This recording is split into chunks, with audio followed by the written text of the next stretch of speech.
Hola hermanos, bendiciones. Hoy es lunes 15 de agosto.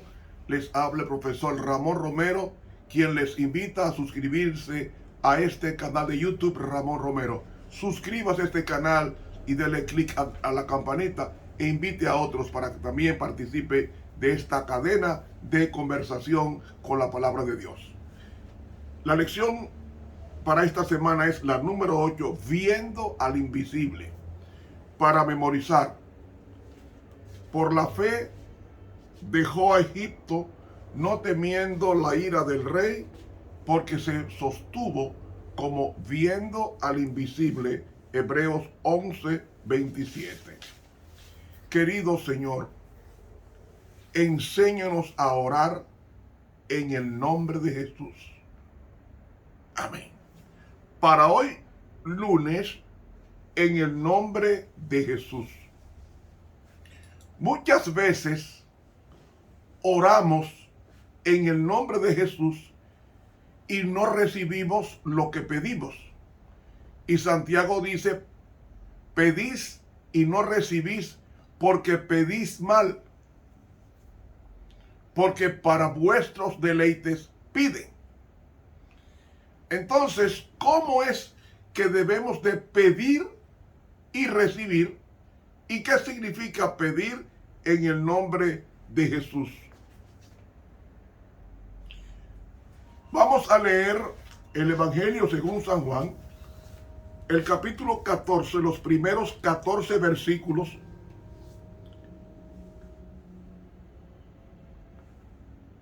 Esta lección, la lección número 8, para hoy lunes 15 de agosto, vamos a leer de nuevo.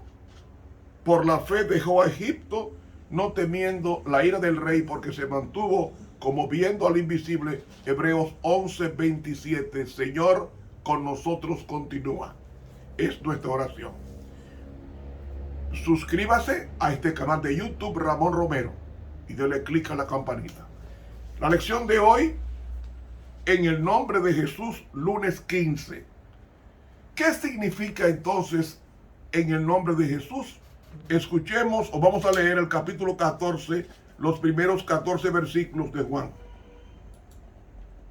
Capítulo 14. No se turbe vuestro corazón, creéis en Dios, creed también en mí.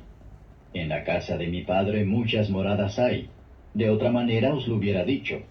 Voy pues a preparar lugar para vosotros.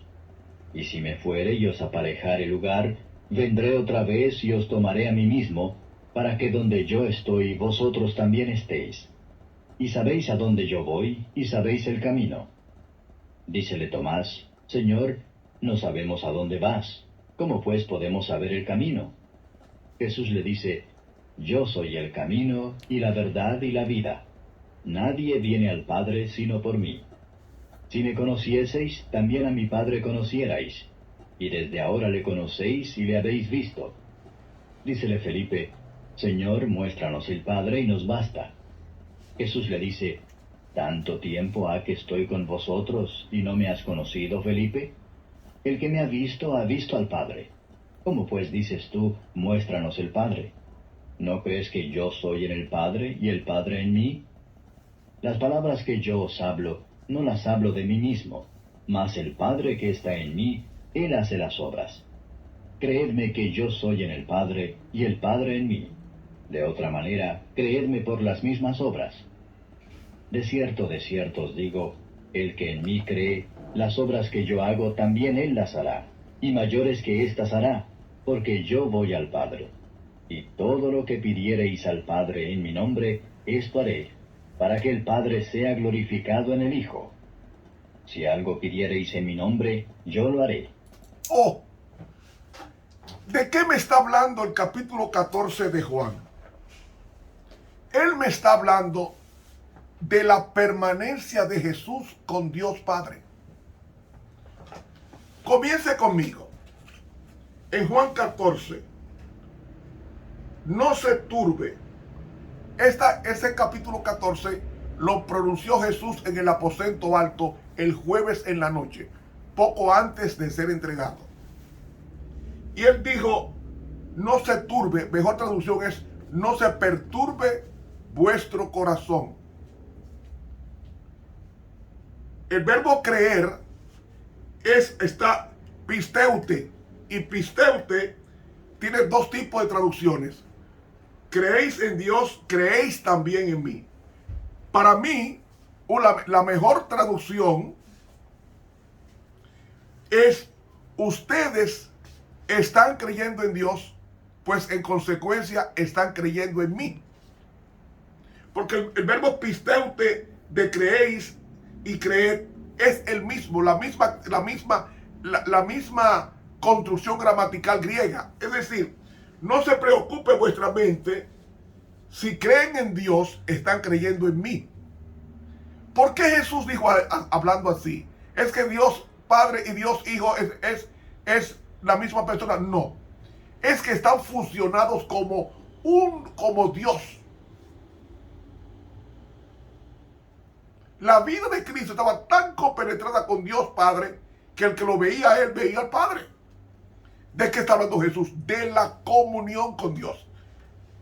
En la casa de mi Padre, Jesús no tenía padre, pero como nacido de mujer, de María, Jesús como hombre estaba sujeto al Padre y en consecuencia era hijo, porque fue engendrado por el Espíritu Santo.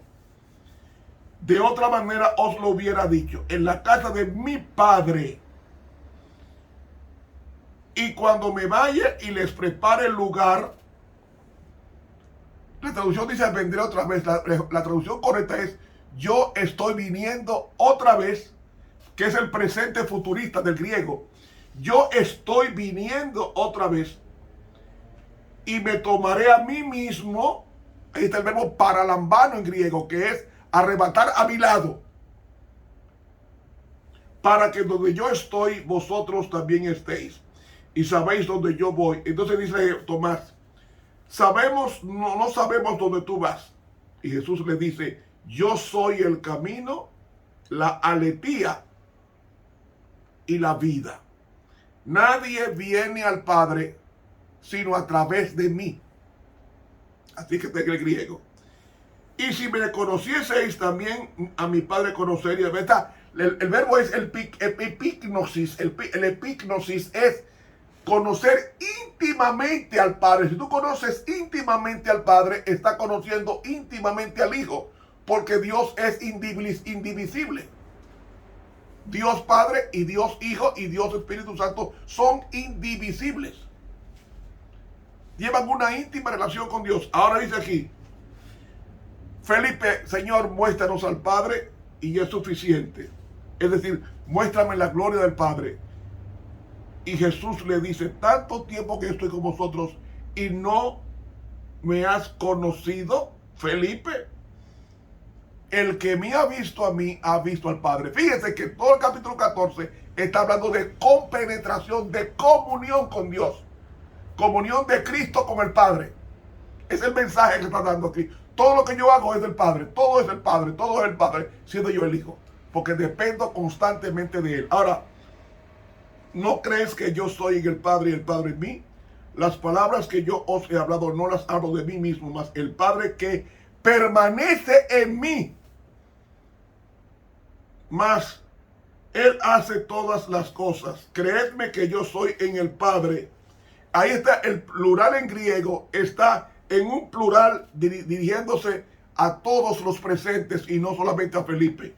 Creedme que yo soy en el Padre y el Padre permanece en mí. De otra manera, creedme por las mismas obras.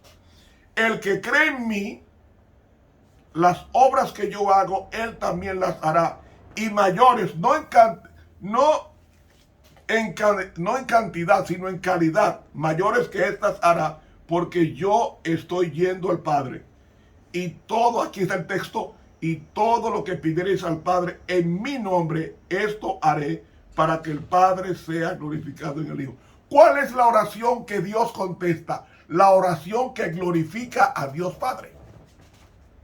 No es cualquier oración, es la oración que glorifica al Padre. ¿Qué es la voluntad del Padre? ¿Qué es el deseo del Padre? Versículo 14. Si algo pidiereis en mi nombre, yo lo haré. Ahora viene la pregunta. ¿Qué significa pedir en el nombre del Padre? Yo tengo un libro aquí llamado Step to Christ, traducido en español como El Camino a Cristo. La página 101, escuche lo que dice este libro. Escuche. El Señor Jesús decía, pediréis en mi nombre y no os digo que yo rogaré al Padre por vosotros, porque el Padre mismo os ama. Yo os elegí a vosotros para que todo cuanto pidiereis al Padre en mi nombre, Él os lo dé. Todavía no me ha dicho qué significa pedir en el nombre de Cristo. Ahora escuche. Orar en el nombre del Señor Jesús es más que hacer simplemente una mención de su nombre al principio y al fin de la oración. Es más que eso. Es orar con los sentimientos y el espíritu de Él, creyendo en sus promesas, confiando en su gracia y haciendo sus obras. Did you hear that? ¿Usted entendió? ¿Escuchó? ¿Qué es orar en el nombre de Cristo? Es orar con el sentimiento con que él oraba intensamente, fervientemente, creyendo en sus promesas. Antes de multiplicar los panes y los peces, ya Cristo había dicho al Padre, gracias te doy, gracias porque me escuchaste. Y no había multiplicado los panes y los peces. Eso es fe. Esa es la fe de Jesús. El mar está tempestuoso. Yo voy a caminar sobre las aguas y me dirijo a buscar mi iglesia que está en una embarcación. Y ahí está Pedro y los demás. Y Jesús caminó y la embarcación no zozobró porque Jesús confió y le pidió al Padre toda una noche para preservar a su iglesia y en consecuencia él pudo calmar la tempestad porque él creía que el Padre, porque la tempestad no fue el diablo que no fue el Padre que la mandó, fue Satanás para quitarle la vida a Jesús, porque la vida de Jesús solamente podía ser aceptada como sacrificio si él ponía su vida, no si se la quitaban los sacerdotes o Satanás, no. Tenía que Cristo poner su vida y era la vida que el Padre aceptaría.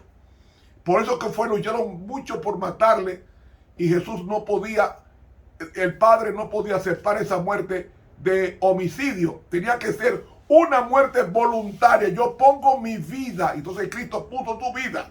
¿Cómo le dijo a la iglesia? Voy paso firme a Jerusalén. Ahí te van a matar. Apártate de mí, Satanás, le dijo a Pedro. Porque Jesús fue a Jerusalén poniendo su vida. Y esa fue la vida vicaria que aceptó el Padre. No la vida muriendo ahogado en una embarcación. No una muerte provocada por el apedreamiento. No, Señor. Era la vida voluntaria que él pondría por la raza humana que era que Dios aceptaría. Entonces, creyendo en sus promesas, confiando en su gracia, me va a proteger y haciendo sus obras. Eso es orar en el nombre de Jesús. Jesús no es una nomenclatura. Jesús es forma de vida. Vivir Jesús, como dice aquí, el que vive en mí y yo en él, puede pedir todas las cosas. El que cree en mí, las obras que yo hago, también él las hará. ¿Cuándo la va a hacer? Cuando esté en la misma comunión que Cristo tuvo con el Padre, como yo debo tenerla en mi esfera como humano también. Oiga lo que dice ella en el camino a Cristo. Dios no pide que algunos de nosotros nos hagamos monjes o ermitaños, ni que nos retiremos del mundo, a fin de consagrarnos a los actos de adoración. Nuestra vida debe ser como la vida de Cristo, que estaba repartida entre la montaña y la multitud. O sea, la montaña para la comunión con Dios y la multitud para la comunicación del mensaje de Dios a la multitud. El que no hace nada más que orar, pronto dejará de hacerlo, o sus oraciones llegarán a ser una rutina formal. Si usted nada más ora y no estudia la Biblia, y usted nada más estudia la Biblia y ora y no comparte el mensaje, Cuando los hombres se alejan de la vida social, de la esfera del deber cristiano y de la obligación de llevar su cruz, cuando dejan de trabajar con fervor por el maestro que trabajó con ardor por ellos, pierden lo esencial de la oración y no tienen ya estímulo para la devoción. Sus oraciones llegan a ser personales y egoístas. No pueden orar por las necesidades de la humanidad o la extensión del reino de Cristo sin pedir fuerza con qué trabajar. ¿Usted me está entendiendo? Entonces, ¿qué significa orar en el nombre de Cristo? No es mencionar su nombre, porque Jesús lo dijo. Jesús lo dijo en la profecía de Mateo 24, Mateo 7. Dice, versículo 21, no todo el que me dice Señor, Señor. En el griego dice, no todo el que me está diciendo Kyrios, Kyrios, es decir, Dios en el sentido de Jehová, no todo el que está mencionando al Dios verdadero entrará en el reino de los cielos, mas el que hiciere la voluntad de mi Padre que está en los cielos. Muchos me dirán en aquel día, ¿en qué día? En el día del juicio final, Señor, Señor, no profetizamos en tu nombre, y en tu nombre lanzamos demonios, y en tu nombre hicimos muchos milagros. Entonces yo les confesaré, nunca os conocí. ¿Cómo? No los conocía si mencionaban el nombre de Cristo, porque el verbo que está ahí, conocer, es el verbo ginosco. Y el verbo ginosco en el griego es conocer íntimamente. Yo pregunto, ¿conoce usted íntimamente a Cristo? Pues entonces sus oraciones no pueden ser contestadas en la medida como usted la pide. Entonces les protestaré. Realmente el griego es confesaré. Nunca tuve comunión con ustedes. Apartaos de mí. El griego es márquense lejos. Que estáis obrando la anomía, que se traduce como maldad. Anomía es transgresión de la ley, porque el pecado es transgresión de la ley, y transgresión de la ley es anomía en el griego. Entonces, apartaos de mí los que estáis obrando, violando la ley. Es decir, la religión de apariencia no vale, la hipocresía es violación a la ley de Dios. Entonces, ¿qué significa orar en el nombre de Cristo? No es mencionar su nombre, porque aquí lo dice bien claro en Mateo 5:21.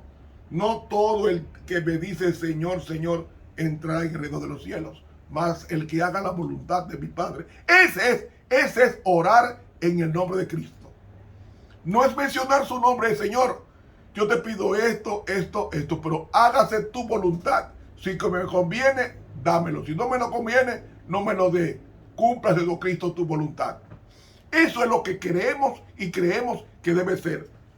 Ahora, terminando esta lectura del Camino a Cristo, página 101, que nos dice que orar en el nombre de Cristo es orar con los sentimientos y el espíritu de Él. Hágase un estudio ahora. ¿Usted clama como clamó Cristo? ¿Saben ustedes quién oró como Cristo? En su esfera, claro. Jacob. Él luchó. Y él luchó y le dijo, mira, me muero. ¿Saben ustedes qué edad tenía Jacob cuando estaba luchando con el ángel que era Cristo? 97 años. 97 años ese anciano luchando, y usted tiene 30 años, o 25, o 40, o 50, todavía con fuerza. Y no tiene la lucha que tuvo Jacob de 97 años. en la oscuridad luchando con el ángel de Jehová, que era Cristo. Y le dijo a Jacob, no te voy a soltar. Y mira que él lo podía con un dedo empujarlo, el ángel, pero no te dejaré hasta que tú me transformes. No te voy a soltar hasta que tú me bendigas, hasta que tú no me hagas como tú eres, yo no te voy a dejar. ¿Y qué dijo? ¿Qué pregunta le dijo el ángel? ¿Cómo tú te llamas? Jacob le dijo, yo soy un engañador, un ladrón, porque mi nombre es lo que significa. Ahora te va a llamar príncipe de Israel. Tu nombre está transformado. ¿Qué significa cambiar el nombre? Cambiar el carácter. Entonces, a partir de ahí, ya Jacob estaba orando y obrando como Jesús en su esfera. Creyendo en sus promesas, confiando en su gracia y haciendo sus obras, es decir, su voluntad. Mis hermanos, yo quiero hacerte una sola pregunta. ¿Tú estás haciendo eso? Si no, ve al Padre y dile, Señor, dame la fe de Jesús. Porque orar como Jesús, en el nombre de Jesús, es orar con los sentimientos y el espíritu de Él, creyendo en sus promesas, confiando en su gracia y haciendo sus obras. Mis hermanos, más claro de ahí, Dios no nos puede hablar. El camino a Cristo, página 101. Hermanos, para mañana, el poder de la resurrección. Que Dios nos bendiga. Estuvo con ustedes el profesor Ramón Romero.